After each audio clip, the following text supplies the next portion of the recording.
Welcome filmmakers, fans, and friends to the all-new Indie Cinema Showcase. I'm at Doolittle. And I'm Allison Walter. Together, we're going to bring you the best and brightest in local independent cinema. Each episode will highlight different aspects of independent filmmaking, be that an actual genre, the role of certain key crew members, or various outlets and resources for filmmakers to utilize in their productions. We will then discuss the ins and outs with our industry guests, both in front of and behind the camera. Travel up and down Central Florida visiting film sets and festivals, while also spotlighting some Florida-made films that we feel deserve the attention. On today's show, we'll be welcoming filmmaking duo Jason Murphy and Tony Giordano to talk about their newest film, The Unbroken. Then we'll be taking a look at the latest trailer from Banks Helfrich, The 7 Lives of Chance. Then we'll be going to the biggest comic convention in the Southeast, Megacon. All right, guys, let's get things started with our Show Us Your Shorts film about a PI who gets a late-night visit from a disgruntled husband. The film is entitled Broken Triangle, and it comes to us from director Charles Frisby.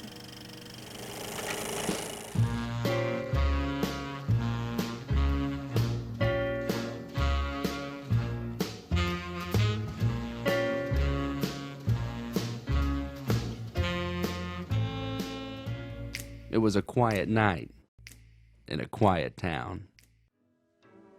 I was sitting in my quiet office doodling quietly.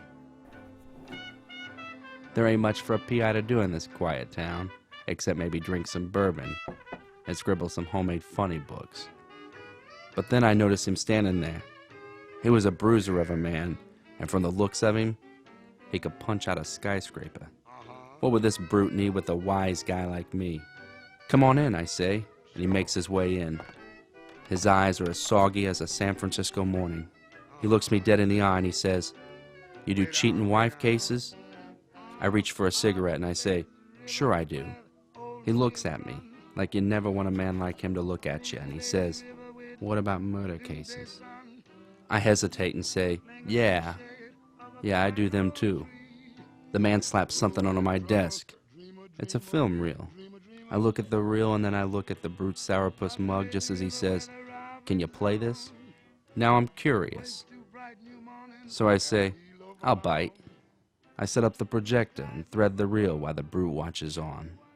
I flip on the home movie, and I'm greeted with about 20 feet of blank film.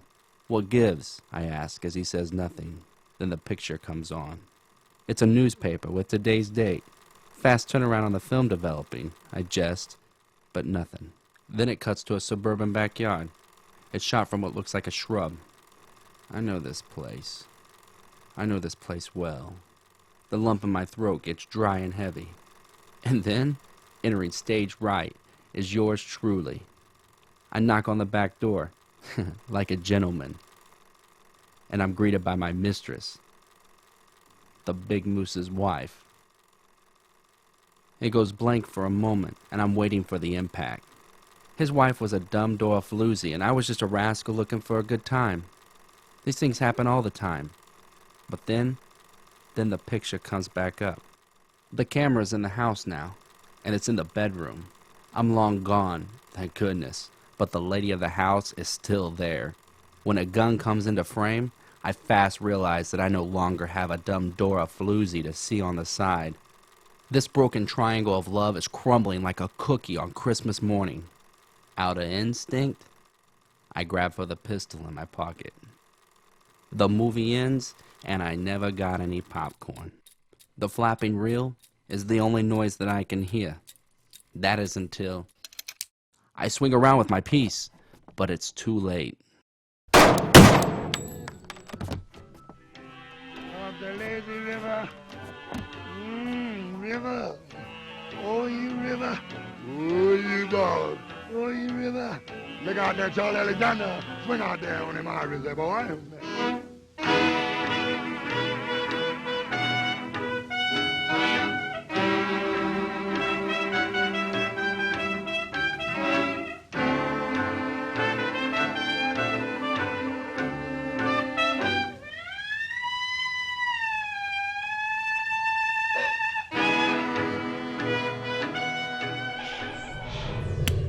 Once again, that was Broken Triangle, directed by Charles Frisby. Now, with each episode, we like to give our own thoughts from the popcorn gallery and offer feedback about the films we showcase. To To help with this, we've invited some industry guests who have worked in the field, from actors to producers and directors and more. Our very own Christina Carmona is in the ICS viewing room, so let's check in with her and see what they thought about the film Broken Triangle. Christina? Thanks, Allison. I'm here at the beautiful Enzion Theater in Maitland, and with me, I have Chris Green, T.L. Westgate, and Omar Mendez. We've just watched Broken Triangle. What did you guys think? I thought it was great. I'm a big fan of noir style films. I thought it was straight to the point. Did a good job with the dialogue. Had its comedy where it needed to have it, and overall, just the composition, the lighting, they did a good job with it. It looks really good. I was pretty impressed. They did start and end with some epic shots. Like you were saying, I like, they get in, they get out, they tell their story, move on, have some good comedy. Nice little film. It looked amazing. I loved it. The story was just fantastic. I mean, felt bad that, one guy had to die, and we don't know if the other one died. He just walked out the door, but that shot was just amazing. Yeah. That silhouette Really cool. was just really cool. And when he walked in that first shot, too, it just made him look super tall. Like, I'm afraid of this guy already. But the story from beginning to end, it was great. There was just the one little, I don't know if it was out of focus or whatever, but it was just a quick, but that was the only negative on that aspect. But besides that, the movie, or the short, was just amazing. I liked it. Cool. So are there any specifics that you guys wanted to point out? Really good? Like you said, a minor distraction, maybe the focus, the dialogue covering up, talking to other people's lines.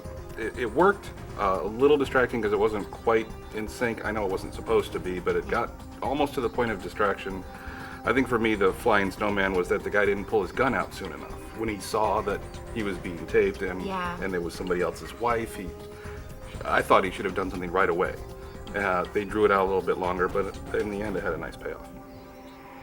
What about the dialogue? Dialogue was typical, that era, noir style, campy, a little quick repetition, dry, this, dry that, I think it could have been, as you said, a little bit faster, as far as just them really kind of getting the word out. I think some of the lines were a little bit stretched out, but overall, like I said, it for a short film, it did what it's supposed to do. It told a story in a certain amount of time and left the audience kind of wondering more, like what happened. Yeah. I agree.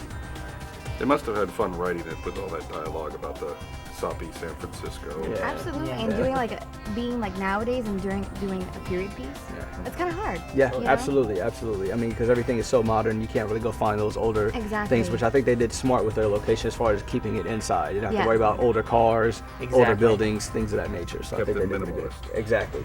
So very good job on the production end for those guys. So that's a wrap, guys. Thank you so much for being a part of the panel. Thank you. Thank you very much. Appreciate it. Absolutely. So from the Enzion, back to you guys. Thanks, guys. To learn more about Charles Frisby, visit his website at grungeproductions.com. When we come back from the break, we'll be talking with filmmakers Jason Murphy and Tony Giordano. Then we'll be checking out Banks Helfrich's newest trailer, so stick around.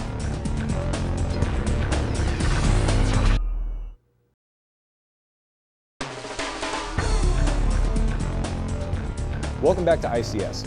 From the beginning, our guests knew they made a great team together. From their first official film, Harker, to their newest one, The Unbroken, together they put Central Florida on the map for great filmmaking. On this episode's Industry Insights segment, we're very happy to have with us local filmmaking duo Jason Murphy and Tony Giordano. Welcome, guys. Thank you for having us. So how'd you guys get into the filmmaking? What brought you two together, and then you go, we're gonna make films? Well, we met in high school. Yeah. We both were in drama and video production in high school, so we kind of started there. Yeah, well, it's interesting because we were all in the same classes, but we had some party, and they were watching Evil Dead 2, and for some reason I got cut off. I was like, dude, I want to watch the rest of that. So then they said, hey, whose is that? I said, this guy Jason Murphy. So I said, hey, can I borrow your video? And I said yes. Aw. I let a friend borrow it. You need to go to her house You're so and sweet. tell her the password, and she'll let you have it. The password is Purple toucans crow on the first full moon. something Wow, ridiculous. that is involved. Yeah, That and is so involved. I go to her house. I'm like, hey, I'm here to get a video, Purple toucans, and she went, what? So he started off giving me a hard time. Nice. So I know one of your first films was Zombie, or strippers versus zombie, I guess you called it. What? Yep. Great title. Yeah. I What love is it. that? Can you tell us a little bit what that's about? I'll let you. Yeah. So we had always talked about making movies, and then finally, at 2005, we said, let's just make it. Let's just make a low-budget zombie movie. It'll be fine. So I had a really good friend I was living with at the time named Zach Kennedy, and I said, hey, Jason and I are gonna make a movie. He goes, you should call it Crack Whore Zombies. Because then you would know the difference between crack whores and zombies, and like, who do you shoot? Because they're always like, I'm like, that's an amazing idea. And I said no. It's a great premise, though. He said no. That's a good idea. And I went, fine. And then I said, how do we make this better? I said, dude, what if it was strippers versus crack whore zombies? Because then it'd be kind of a social statement as to who's better. Is a stripper bad or is a hooker bad? And then he liked the idea of strippers. Is it tough to get it financed, get it going, find the locations, especially when it's shot in Central Florida and there's some red tape and such here and there? Like, is it tough to get something like that going? Yeah, in general, making a feature film is a pretty ambitious undertaking, and I applaud anybody that finishes it, no matter what scale. yeah. But yeah, it can be tough, but it's definitely doable. And with the cameras, the DSLRs, and stuff like that, it's getting much more affordable if you just really kind of take the time to try and do it right. A lot of people can get out there and make their own movies. I think it's really easy to get investors, actually. We have really great investors, MasterCard, Visa, and American Express. They never say no. Yeah, never. If anything, they'll give you more money for it. Yeah. Are they helping you? I know your latest project is Unbroken. Do you have same support for that? Is that a higher budget than what you're used to doing? The Unbroken is our attempt to try and step things up a little bit from, Zombies was our first feature, and then now this is our second feature attempt, and we tried to kind of step it up. We saw a lot of people were making really low budget movies. They're going straight for like horror zombie movies and stuff like we did.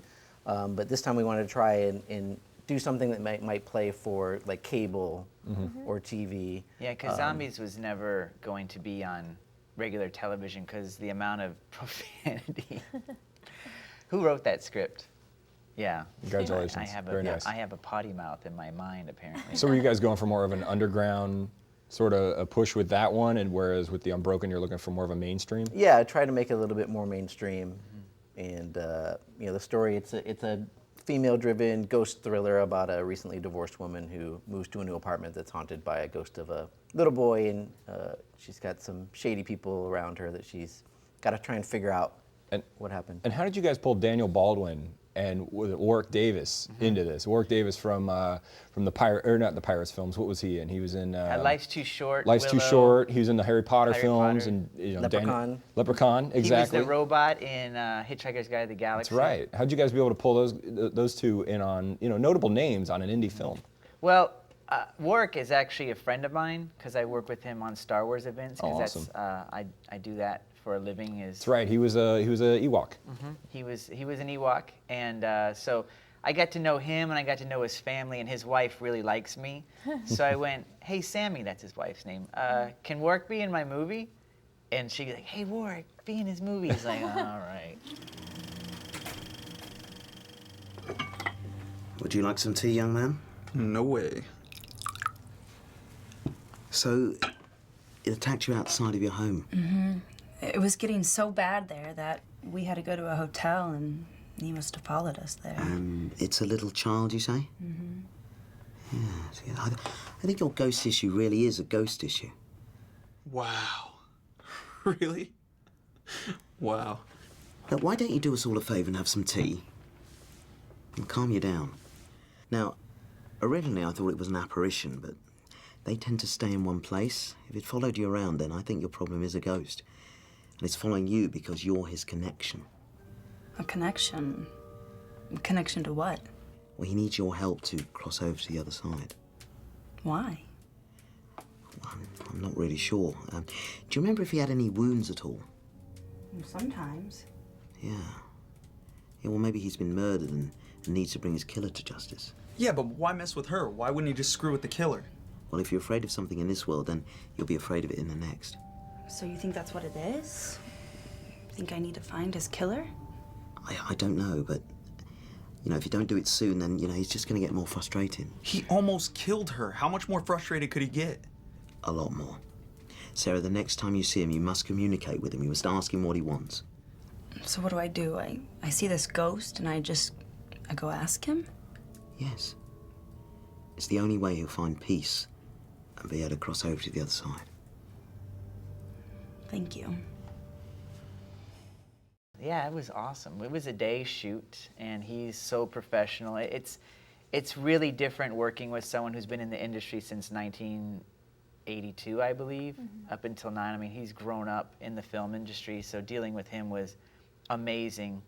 And then Daniel Baldwin, Jason and I actually volunteered to shoot a charity golf tournament, and he was off videoing. There was like 19 celebrities, and I was videotaping Daniel Baldwin. And listening to him tell stories is like the best. Even on set, he tells the best stories. So I got chatting with him, and then later on I said, hey, I have this script, and I sent it to him, and he read it, and he said, yeah, I'm interested. And then we paid him. That's awesome. That's killer. That helps. Yeah. And for like young filmmakers, you know, someone coming out of school or they're just looking to start, besides getting a good line of credit, you know, as you guys, you say your investors are, you know, all plastic, what do you think they should do? Is it camera? Is it the story? What should they do to put a good production together? I don't think the camera and stuff is really important. Like, cameras are a dime a dozen now. Like, the technology and gear, you know, when we were kids, getting a camera was hard, and editing was, you know, we had 2 VCRs set up. Now, all that stuff is at everybody's fingertips. So the technology and stuff is pretty much there. It's just trying to just get the courage to try it, I think. Do you think that dilutes the industry a bit in having so much? I mean, before you had to make more of an effort to make the film. Now it's, I got an iPhone and I got a Mac Pro, I can make whatever film I want. Does that Well, you had mentioned story earlier, and I think if you've got a great story and a great idea, you're doing a really good job already. If you've got even a niche or a gag, I mean, Blair Witch was a great gag back in the day. What was that, Last Exorcism? Is that the latest one? What was the latest reality? I don't remember. Well, even like Project X, it's a gimmick. If you've got a gimmick, then you're good, but finding those is hard, and then getting noticed. But if you have a good story and you take your time lighting-wise, I mean, that's a huge thing, is make it look good. It doesn't matter what you shoot it on or what you edit on. If it looks good and there's good characters and there's good story, I think you're in a good spot. Yeah, and I don't know if I would say it dilutes the industry. I would say it ups the competition. There's a lot more competition. There's a lot more people making movies because it's a little bit more obtainable. So it kind of just ups your competition. So it forces you to step your game up to compete. It's awesome. Great advice, guys. Thank you, Jason. Thank you, Tony. Thanks for being here. Thank you. And if you want to learn more about Jason and Tony, you can visit their film's website at theunbrokenmovie.com or its Facebook page at facebook.com/theunbrokenmovie. As Jason and Tony head off to make the next big film, we'll be taking a break. But don't go anywhere, because when we come back, we'll be checking out the latest trailer from Banks Helfrich and also travel to the Orange County Convention Center to check out Megacon. So stay tuned.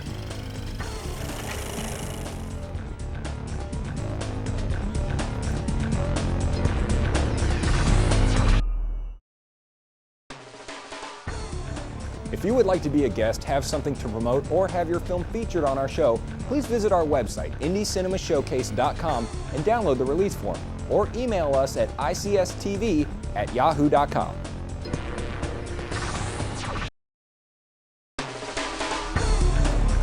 Welcome back to Indie Cinema Showcase.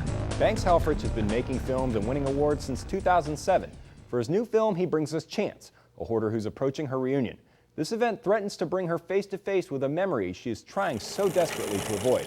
The film is called The 7 Lives of Chance, and it's this episode's feature. So let's check it out.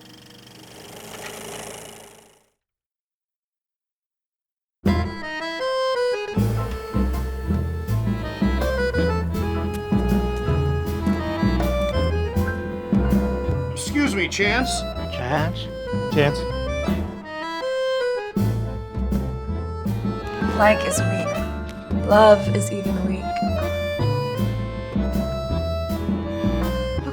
to go right now. I'm serious. It's not that easy. I don't want to be here as much as you don't want me here. I can't go back there and face those people who think What are you holding on to, Chance? everything.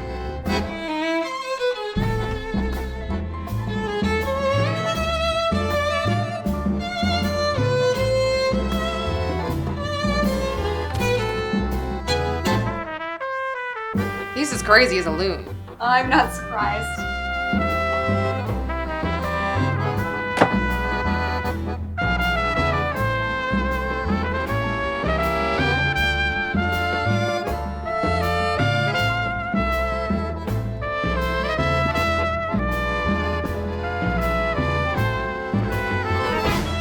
Oh, is that what this is about? Is it about me not letting go? 40 Ways to Let Go and Feel Less Pain, Tiny Buddha. Wisdom quotes by Laurie Duchesne Eckhart Tolle believes that we create and maintain problems to give us a sense of identity. You know, I can't just let go. I can't forget.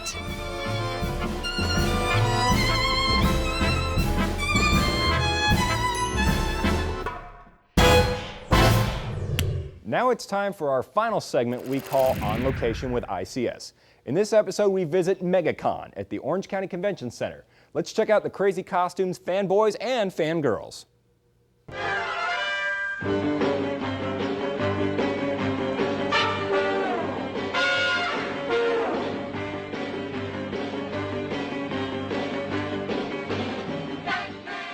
It's Megacon, the largest comic and gaming convention in the Southeast, and it's right here at the Orange County Convention Center. The actual convention itself, this is the 19th Megacon. So it's been over here at this portion of the Orange County Convention Center for quite a few years now. We are huge supporters of anything independent, whether it be independent comics or independent films, so we always welcome that with open arms. Fans travel from all over the world. Some dress as their favorite comic book, gaming, and anime characters. Others to check out the exhibitor tables looking for those hard-to-get collectibles. Megacon is the place to be. And with new movies like The Avengers and The Amazing Spider-Man coming out this year, Coliseum of Comics' Brendan Boyle is looking forward to new fans that will discover the world of comics. You've got to go ahead and give kudos to the Marvel Universe because you're getting rid of Tobey Maguire and Sam Raimi, and now we're going to go ahead and go in a good direction on Spider-Man. But when you see the people like Jon Favreau and J.J. Abrams and take the characters seriously and put together a good superhero movie, they've got the technology, and now if they're going to put the actual time and effort in a 59-cent eraser where it's needed, then they can actually do really well with it. So yeah, we're really pleased, and I wouldn't say that because an Avengers movie comes out, lots of people are going to come into the store. But they do feed off of each other. Because the Avengers is a good comic, people want to see the movie. Because the movie is a good movie, they'll want to read the comic. So. How about working on the latest game or visual effects that can end up in a Hollywood movie? Then maybe the Dave School might be the place for you. We're a one-year program. We get you ready to work in the visual effects industry within a year's time. This, of course, requires a lot of hard work on your part as well. But pretty much we give you 3 months of 3D modeling, 3 months of animation, 3 months of compositing, which is like explosions, blood, guts, all the good stuff. And finally, 3 months of a simulated work environment. So in other words, working on the short films that we have playing here. You and your classmates get together, 3 months time, you have a short film done, and it's played at a local theater called City Walk out here. We asked several fans what they like about coming to Megacon. It's a big groovy place filled with all kinds of costume creepy characters, and it's a heck of a mystery to solve, let me tell you. It's all about people watching. You know, when you have people walking around in all different types of costumes, it's good. It's as a writer, it's very stimulating. You know, it makes you want to come up with new things, new ideas. It's just a great place to come and relax and have fun.